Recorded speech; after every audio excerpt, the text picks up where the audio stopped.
driving debate, and I brought up just the topic, and Mike's like, oh, obviously it's this. There's only one sure answer.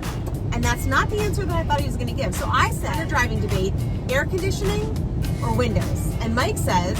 Windows. Clearly, you put the windows down. However, at night, when I want to leave the windows open in our bedroom, then the answer would be... Air conditioning. There's no airflow.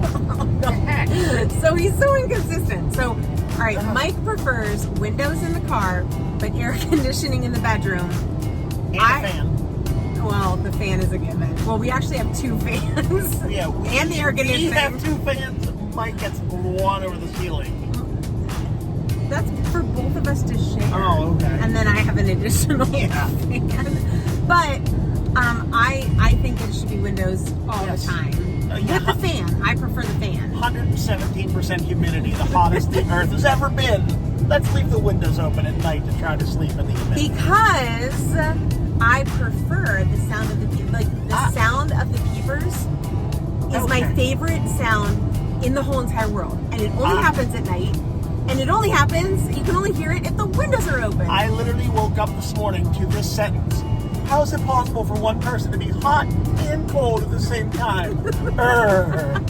How's that possible? I don't think I said that. Let's leave the windows open. Good idea.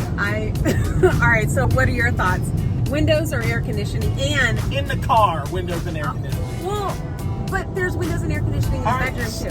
All right, so windows and air conditioning in the car, and should or would it be different if I asked you about your bedroom as well? Hope everything is going well. Not too much about the bedroom. That's creepy. You always just one step too far. If there's ever anything you need, don't hesitate to reach out. And you know that we are always here. Happy to help.